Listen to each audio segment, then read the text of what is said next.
আইপিএলের ইতিহাসে ক্যাপ্টেন্সির সবচেয়ে কষ্টের দুটো নাম যদি বলতে হয় তাহলে সেই তালিকায় উঠে আসবে অজিঙ্ক্য রাহানে আর ঋতুরাজ গাইকোয়াড়। একদিকে রাহানে, যার আইপিএল ক্যাপ্টেন হিসাবে উইন পার্সেন্টেজ মাত্র 35.89%, আর অন্যদিকে ঋতুরাজ গাইকোয়াড়, যার উইন পার্সেন্টেজ 36.36%।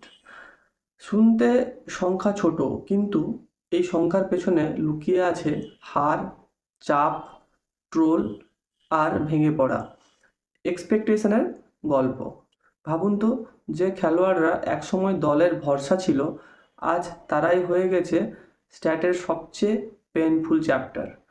ক্যাপ্টেন শুধু হয়তো টস করতে নামা না, ক্যাপ্টেন হওয়া মানে 11 জনকে সামলানো, কোটি ফ্যানের আশা বয়ে বেড়ানো, আর প্রতিটা হারের দায় কাঁধে নেওয়া।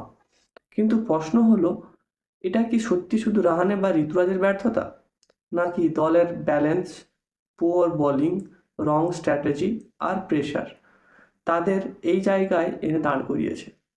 ক্রিকেট একটা কথা আছে, হিরো আর ভিলেনের তফাৎ অনেক সময় শুধু স্কোর বোর্ডে। আজ যারা ট্রোলের শিকার, কাল তারাই হয়তো কামব্যাকের স্টোরি লিখবে। তোমাদের মতে রাহানে না ঋতুরাজ, কার ক্যাপ্টেন্সিতে আনফেয়ার জাজমেন্ট হয়েছে? কমেন্টে বলো। আর এমন ক্রিকেট স্টোরি পেতে আমাকে ফলো করো।